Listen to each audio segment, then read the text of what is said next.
जय भीम मध्य प्रदेश वासियों का, मध्य प्रदेश की पूरी भीम आर्मी राष्ट्रवादी पार्टी की टीम का समय कहाँ है? भीम आर्मी राष्ट्रवादी पार्टी की टीम का आभारी हूँ। आप सब लोगों ने मध्य प्रदेश में एक अलग जगह रखी है। आप ये बता रहे हैं कि आप जिंदा हैं। अपनी बात शुरू करूं, उस बात को शुरू करने से पहले मैं नमन करूं उन महापुरुषों को जिन्होंने भारत को एकता अखंडता का पाठ पढ़ाया। वरना ये वही भारत है कि जब इसको सोने की चिड़िया कहा गया तब यहाँ महिलाओं और छूतों के साथ दुर्व्यवहार होता रहा। मैं नमन कर दूं महापुरुषों को जिन्होंने यहाँ गरीब मजदूर को अधिकार दिए, जिन्होंने यहाँ दलित पिछड़ों आदिवासियों को अधिकार दिए। मैं नमन कर दूं उन महामानवों को जिन्होंने संविधान बनाकर हम जैसे गरीब परिवार के लोगों को भी बोलने का और सपने देखने का अधिकार दिया। हम जैसे गरीब परिवार के लोगों को भी आवाज उठाने का अधिकार दिया।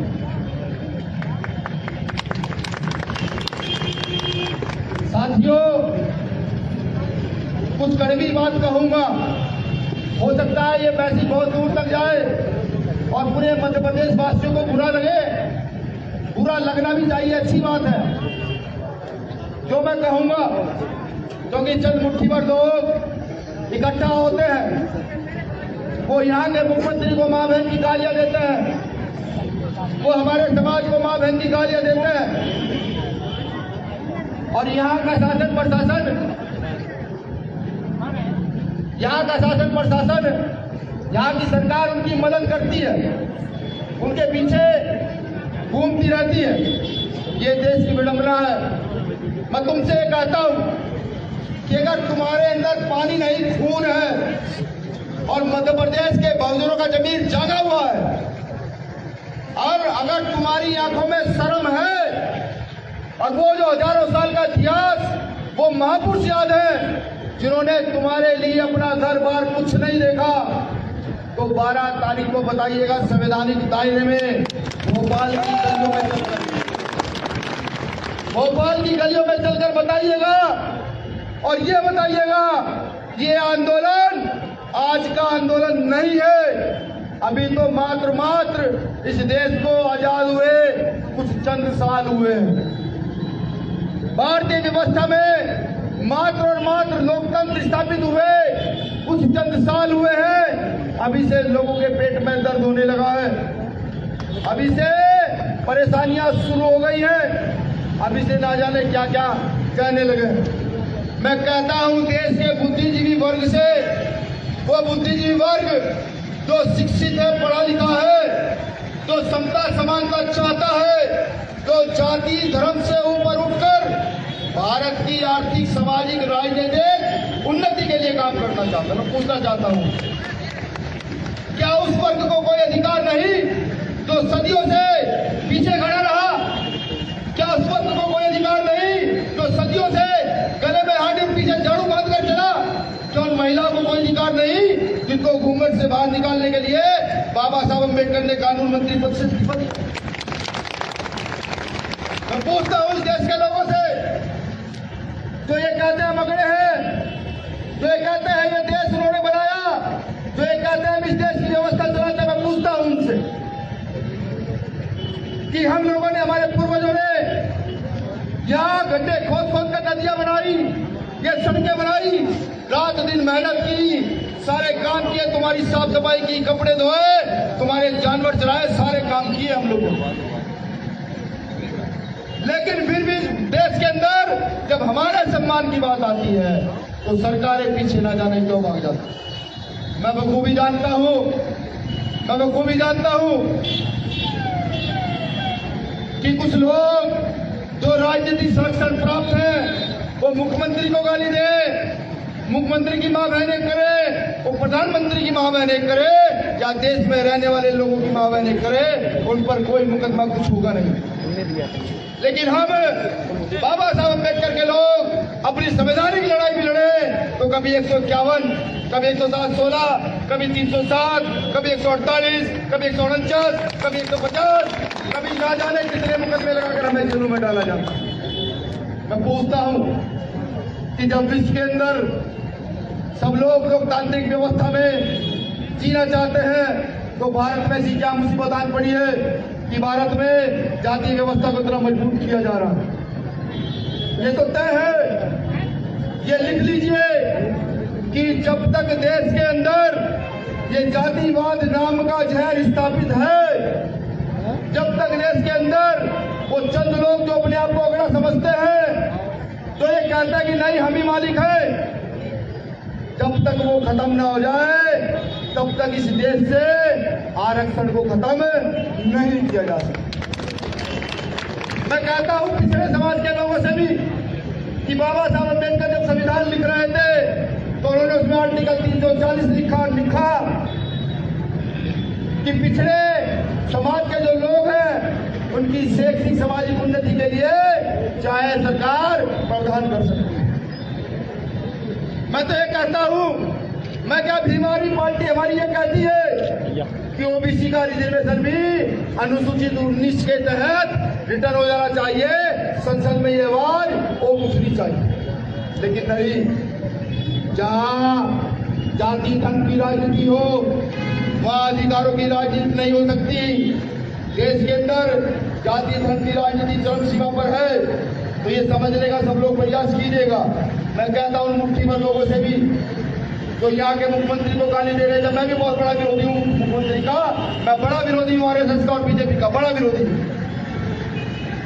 मैं गैर बराबरी करने वालों का बड़ा विरोधी हूँ, लेकिन मेरा ये फर्ज नहीं बनता कि मैं यहाँ मोहन भागवत को खड़ा कर माँ बहन की गाली सुनाई। मेरी लड़ाई मोहन भागवत की विचारधारा से है, उसके परिवार से नहीं। मेरी लड़ाई शिवराज सिंह चौहान की विचारधारा से है, उसकी माँ बहनों से नहीं। हम बाबा साहब अम्बेडकर को मानने वाले लोग हैं। हम हर महिला का रक्षण करना जानते हैं, हर गरीब मजलूम का सुरक्षा करने जानते हैं। लेकिन मैं कहता हूं यहाँ के दलित आदिवासियों पिछड़ों से अल्पसंख्यकों से कि अगर खून में न जमा हो, शर्म बाकी हो और लगता हो कि अधिकार बचाना है तो 12 तारीख में भोपाल की गलियों में दिखिएगा, अपनी उपस्थिति दर्ज कराइएगा, 4 रोटी लेकर आइएगा, बूट चने लेकर आइएगा, पानी और एक लोई लेकर आइएगा। हो सकता है कि यहाँ के मुख्यमंत्री माननीय मुख्यमंत्री महोदय उस दिन ट्रेनें बंद करा दे जैसे वो पहले भी कर चुके हैं। हो सकता है कि यहाँ के मुख्यमंत्री महोदय बसें बंद करा दे जैसे वो पहले भी कर चुके हैं।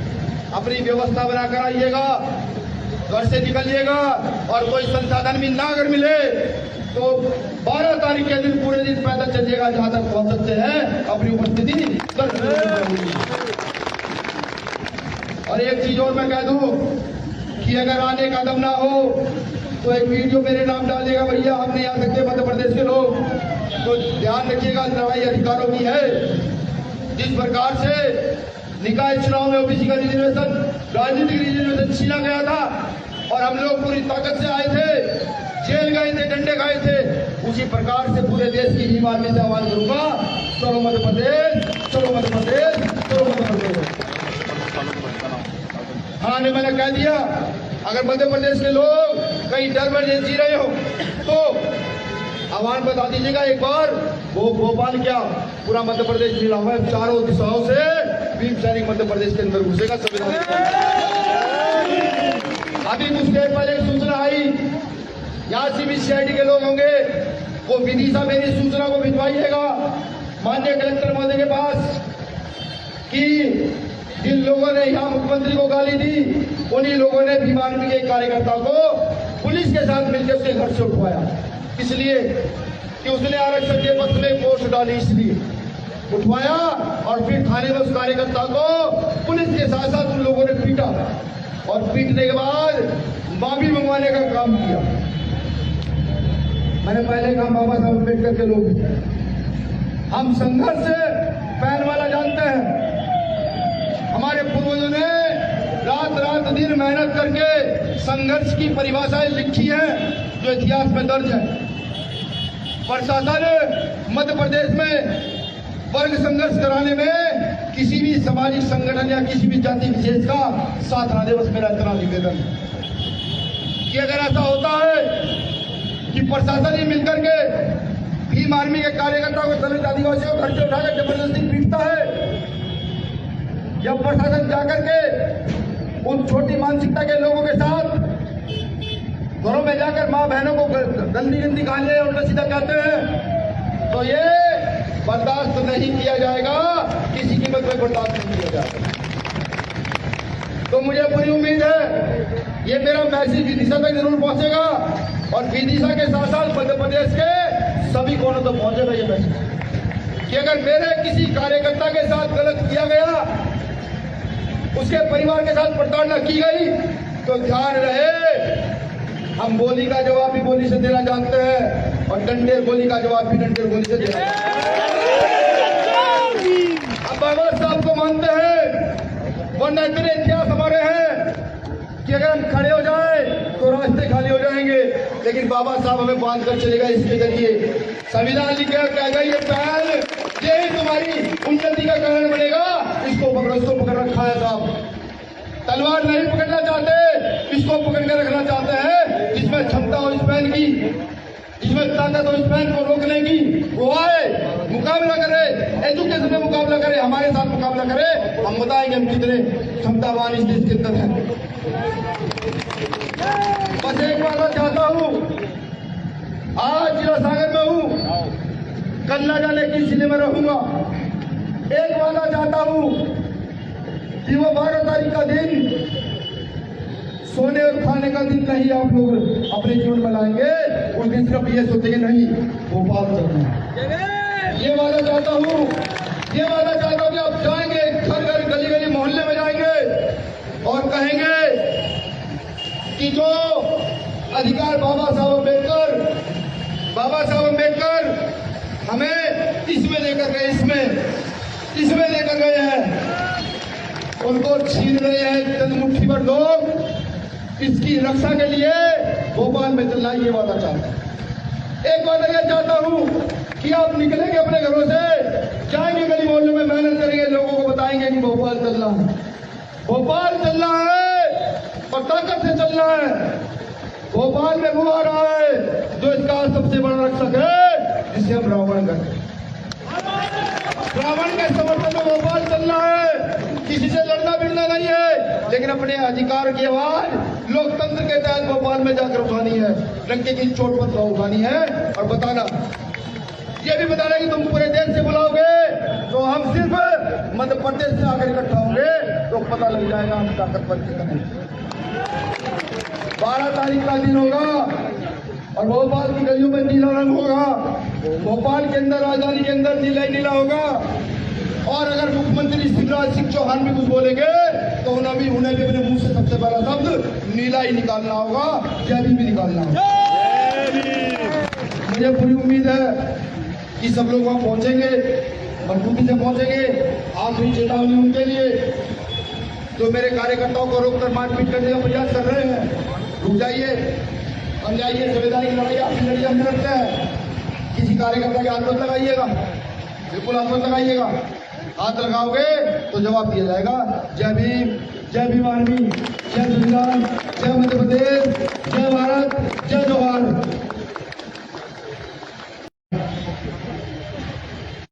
जय भीम मध्य प्रदेश वासियों का, मध्य प्रदेश की पूरी भीम आर्मी समाज पार्टी की टीम का समझता हूँ, भीम आर्मी समाज पार्टी की टीम का आभारी हूँ। आप सब लोगों ने मध्य प्रदेश में एक अलग जगह रखी है। आप ये बता रहे हैं कि आप जिंदा हैं। अपनी बात शुरू करूं, उस बात को शुरू करने से पहले मैं नमन कर दूं महापुरुषों को जिन्होंने भारत को एकता अखंडता का पाठ पढ़ाया। वरना ये वही भारत है कि जब इसको सोने की चिड़िया कहा गया तब यहाँ महिलाओं और छूतों के साथ दुर्व्यवहार होता रहा।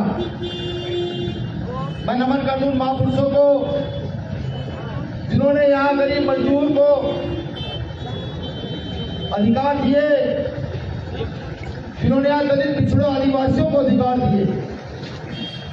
मैं नमन कर दूं उन महामानवों को जिन्होंने संविधान बनाकर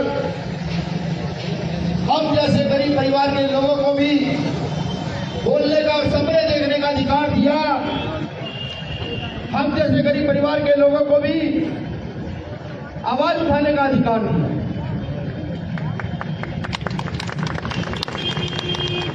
साथियों, कुछ कड़वी बात कहूंगा, हो सकता है ये मैसेज बहुत दूर तक जाए और पूरे मध्य प्रदेश वासियों को बुरा लगे। बुरा लगना भी चाहिए, अच्छी बात है जो मैं कहूंगा, क्योंकि चंद मुट्ठी भर लोग इकट्ठा होते हैं, वो यहाँ के मुख्यमंत्री को मां बहन की गालियां देते हैं, वो हमारे समाज को मां बहन की गालियां देते हैं, और यहाँ का शासन प्रशासन यहाँ की सरकार उनकी मदद करती है, उनके पीछे घूमती रहती है। ये देश की विडंबना है। मैं तुमसे कहता हूं कि अगर तुम्हारे अंदर पानी नहीं खून है और मध्य प्रदेश के बहुजनों का जमीन जागा हुआ है, और अगर तुम्हारी आंखों में शर्म है और वो जो हजारों साल का इतिहास, वो महापुरुष याद है जिन्होंने तुम्हारे लिए अपना घर बार कुछ नहीं देखा, तो 12 तारीख को बताइएगा संवैधानिक दायरे में भोपाल की गलियों में चलकर बताइएगा, और ये बताइएगा ये आंदोलन आज का आंदोलन नहीं है। अभी तो मात्र इस देश को आजाद हुए कुछ चंद साल हुए। भारतीय व्यवस्था में मात्र लोकतंत्र स्थापित हुए कुछ चंद साल हुए हैं। अभी से लोगों के पेट में दर्द होने लगा है, अभी से परेशानियां शुरू हो गई हैं, अभी से ना जाने क्या क्या कहने लगे। मैं कहता हूं देश के बुद्धिजीवी वर्ग से, वो बुद्धिजीवी वर्ग जो शिक्षित है, पढ़ा लिखा है, जो समता समानता चाहता है, जो जाति धर्म से ऊपर उठकर भारत की आर्थिक सामाजिक राजनीतिक उन्नति के लिए काम करना चाहता है। मैं पूछना चाहता हूं, क्या उस वर्ग को कोई अधिकार नहीं जो सदियों से पीछे खड़ा रहा? क्या उस वर्ग को कोई अधिकार नहीं जो सदियों से गले में हाथ और पीछे झाड़ू बांध कर चला? क्या उन महिलाओं को कोई अधिकार नहीं जिनको घूंघट से बाहर निकालने के लिए बाबा साहब अम्बेडकर ने कानून मंत्री पद से इस्तीफा दिया? मैं पूछता हूं इस देश के लोगों से जो ये कहते हैं मगड़े हैं, जो ये कहते हैं ये देश उन्होंने बनाया, जो ये कहते हैं इस देश की व्यवस्था चलाते हैं, मैं पूछता हूं उनसे कि हम लोगों ने, हमारे पूर्वजों ने यहाँ गड्ढे खोद कर नदियां बनाई, ये सड़कें बनाई, रात दिन मेहनत की, सारे काम किए, तुम्हारी साफ सफाई की, कपड़े धोए, तुम्हारे जानवर चराए, सारे काम किए हम लोगों ने। लेकिन फिर भी देश के अंदर जब हमारे सम्मान की बात आती है तो सरकारें पीछे ना जाने क्यों भाग जाती। मैं बखूबी जानता हूं कि कुछ लोग जो राजनीतिक संरक्षण प्राप्त हैं वो मुख्यमंत्री को गाली दे, मुख्यमंत्री की मां बहनें करे, वो प्रधानमंत्री की मां बहनें करे, या देश में रहने वाले लोगों की मां बहनें करे, उन पर कोई मुकदमा कुछ होगा नहीं। लेकिन हम बाबा साहब अम्बेडकर के लोग अपनी संवैधानिक लड़ाई भी लड़े तो कभी 151, कभी 116, कभी 307, कभी 148, कभी 149, कभी 150, कभी ना जाने कितने मुकदमे लगाकर हमें जेलों में डाला जाता। मैं पूछता हूं कि जब विश्व के अंदर सब लोग लोकतांत्रिक व्यवस्था में जीना चाहते हैं तो भारत में ऐसी क्या मुसीबत आन पड़ी है कि भारत में जातीय व्यवस्था को इतना मजबूत किया जा रहा है? ये तो तय है, ये लिख लीजिए कि जब तक देश के अंदर ये जातिवाद नाम का जहर स्थापित है, जब तक देश के अंदर वो चंद लोग जो अपने आप को अगड़ा समझते हैं, तो ये कहता है कि नहीं हम ही मालिक है, जब तक वो खत्म ना हो जाए तब तक इस देश से आरक्षण को खत्म नहीं किया जा सकता। मैं कहता हूं पिछड़े समाज के लोगों से भी कि बाबा साहब अम्बेडकर जब संविधान लिख रहे थे तो उन्होंने उसमें आर्टिकल 340 लिखा कि पिछड़े समाज के जो लोग हैं उनकी शैक्षिक सामाजिक उन्नति के लिए चाहे सरकार प्रावधान कर सकती है।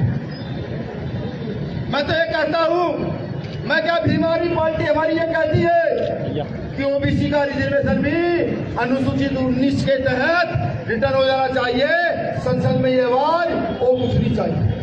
लेकिन नहीं, जहां जाति धर्म की राजनीति हो वहां अधिकारों की राजनीति नहीं हो सकती। देश के अंदर जाति धर्म की राजनीति चरम सीमा पर है, तो ये समझने का सब लोग प्रयास कीजिएगा। मैं कहता हूं मुट्ठी भर लोगों से भी तो यहाँ के मुख्यमंत्री को गाली दे रहे थे, मैं भी बहुत बड़ा विरोधी हूँ मुख्यमंत्री का, मैं बड़ा विरोधी हूँ आरएसएस का और बीजेपी का बड़ा विरोधी हूँ। मैं गैर बराबरी करने वालों का बड़ा विरोधी हूँ, लेकिन मेरा ये फर्ज नहीं बनता कि मैं यहाँ मोहन भागवत को खड़ा कर माँ बहन की गाली सुनाई। मेरी लड़ाई मोहन भागवत की विचारधारा से है, उसके परिवार से नहीं। मेरी लड़ाई शिवराज सिंह चौहान की विचारधारा से है, उसकी माँ बहनों से नहीं। हम बाबा साहब अम्बेडकर को मानने वाले लोग हैं। हम हर महिला का रक्षण करना जानते हैं, हर गरीब मजलूम का सुरक्षा करने जानते हैं। लेकिन मैं कहता हूं यहाँ के दलित आदिवासियों पिछड़ों से अल्पसंख्यकों से कि अगर खून में न जमा हो, शर्म बाकी हो और लगता हो कि अधिकार बचाना है तो 12 तारीख में भोपाल की गलियों में दिखेगा। अपनी उपस्थिति दर्ज कराइएगा, 4 रोटी लेकर आइएगा, गुड़ चने लेकर आइएगा, पानी और एक लोई लेकर आइएगा। हो सकता है कि यहाँ के मुख्यमंत्री माननीय मुख्यमंत्री महोदय उस दिन ट्रेनें बंद करा दे जैसे वो पहले भी कर चुके हैं। हो सकता है कि यहाँ के मुख्यमंत्री महोदय बसें बंद करा दे जैसे वो पहले भी कर चुके हैं। अपनी व्यवस्था बनाकर आइएगा, घर से निकलिएगा और कोई संसाधन भी ना अगर मिले तो 12 तारीख के दिन पूरे दिन पैदल चलिएगा, जहां तक पहुंच सकते हैं अपनी उपस्थिति दर्ज करिए। और एक चीज और मैं कह दूं कि अगर आने का दम ना हो तो एक वीडियो मेरे नाम डालिएगा, भैया हम नहीं आ सकते मध्य प्रदेश के लोग, तो ध्यान रखिएगा लड़ाई अधिकारों की है। जिस प्रकार से निकाय चुनाव में ओबीसी का रिजर्वेशन, राजनीतिक रिजर्वेशन छीना गया था और हम लोग पूरी ताकत से आए थे, जेल गए थे, डंडे खाए थे, उसी प्रकार से पूरे देश की भीम आर्मी से आह्वान करूंगा, चलो मध्य प्रदेश, चलो मध्य प्रदेश, चलो मध्य प्रदेश। हाँ ने मैंने कह दिया, अगर मध्य प्रदेश के लोग कहीं डर में जी रहे हो तो आह्वान बता दीजिएगा एक बार।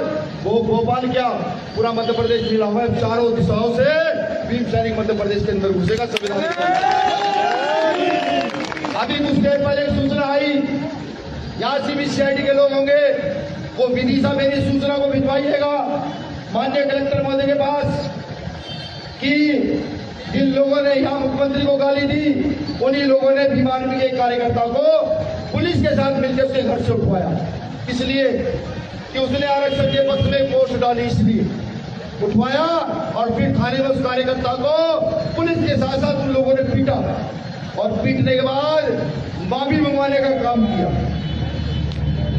मैंने पहले कहा बाबा साहब अम्बेडकर के लोग हम संघर्ष से पैन वाला जानते हैं। हमारे पूर्वजों ने रात रात दिन मेहनत करके संघर्ष की परिभाषाएं लिखी है जो इतिहास में दर्ज है।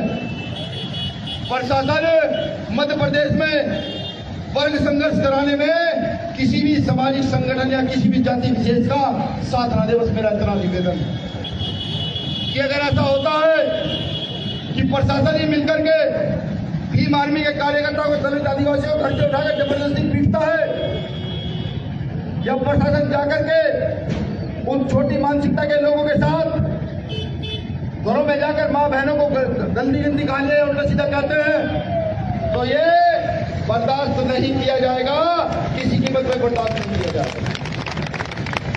तो मुझे पूरी उम्मीद है ये मेरा मैसेज विदिशा तक जरूर पहुंचेगा और विदिशा के साथ साथ मध्य प्रदेश के सभी कोनों तक पहुंचेगा ये मैसेज कि अगर मेरे किसी कार्यकर्ता के साथ गलत किया गया, उसके परिवार के साथ प्रताड़ना की गई, तो ध्यान रहे हम गोली का जवाब भी गोली से देना जानते हैं और डंडे गोली का जवाब भी डंडे गोली से देना जानते हैं। अब बाबा साहब को मानते हैं, वरना इतने इतिहास हमारे हैं कि अगर हम खड़े हो जाए तो रास्ते खाली हो जाएंगे, लेकिन बाबा साहब हमें बांध कर चलेगा। इसके जरिए संविधान लिखे कह गई ये पहल यही तुम्हारी उन्नति का कारण बनेगा। इसको पकड़ रखा है साहब, तलवार नहीं पकड़ना चाहते, इसको पकड़ के रखना चाहते हैं। जिसमें क्षमता हो इस बहन की, जिसमें ताकत हो इस बहन को रोकने की, वो आए, मुकाबला करे, एजुकेशन में मुकाबला करे, हमारे साथ मुकाबला करे। हम बताएंगे हम कितने क्षमतावान इस देश के अंदर हैं। बस एक बात चाहता हूँ, आज जिला सागर में हूँ, कल न जाने किस जिले में रहूंगा। एक वादा चाहता हूँ कि वो 12 तारीख का दिन सोने और खाने का दिन नहीं आप लोग अपने जीवन में लाएंगे। उस दिन सिर्फ ये सोचेंगे नहीं भोपाल चलना है। ये वादा चाहता हूँ, ये वादा चाहता हूँ कि आप जाएंगे घर घर गली गली मोहल्ले में जाएंगे और कहेंगे कि जो अधिकार बाबा साहब अम्बेडकर हमें इसमें देकर गए, इसमें देकर गए हैं, उनको छीन रहे हैं चंद मुट्ठी भर लोग। इसकी रक्षा के लिए भोपाल में चलना ये वादा चाहता है। एक वादा यह चाहता हूँ कि आप निकलेंगे अपने घरों से, जाएंगे गली मोहल्लों में, मेहनत करेंगे, लोगों को बताएंगे कि भोपाल चलना है, भोपाल चलना है और ताकत से चलना है। भोपाल में वो आ रहा है जो इसका सबसे बड़ा रक्षक है, जिसे हम रावण कहते हैं। रावण के समर्थन में भोपाल चलना है, किसी से लड़ना भिड़ना नहीं है, लेकिन अपने अधिकार की आवाज लोकतंत्र के तहत भोपाल में जाकर उठानी है, डंके की चोट पर उठानी है और बताना, ये भी बताना कि तुम पूरे देश से बुलाओगे तो हम सिर्फ मध्य प्रदेश से आकर इकट्ठा होंगे, तो पता लग जाएगा हम ताकतवर कितने। 12 तारीख का दिन होगा और भोपाल की गलियों में नीला रंग होगा, भोपाल के अंदर, राजधानी के अंदर नीला ही नीला होगा। और अगर मुख्यमंत्री शिवराज सिंह चौहान भी कुछ बोलेंगे तो उन्हें भी अपने मुंह से सबसे पहला शब्द नीला ही निकालना होगा, जय भीम भी निकालना होगा। मुझे पूरी उम्मीद है कि सब लोग वहां पहुंचेंगे, मजबूती से पहुंचेंगे। आखिरी चेतावनी उनके लिए जो मेरे कार्यकर्ताओं को रोककर मारपीट करने का प्रयास कर रहे हैं, रुक जाइए, हम जाइए। संविधान की लड़ाई आपकी लड़ाई हम लड़ते हैं। किसी कार्यकर्ता के हाथ मत लगाइएगा, बिल्कुल हाथ मत लगाइएगा। हाथ लगाओगे तो जवाब दिया जाएगा। जय भीम आर्मी, जय संविधान।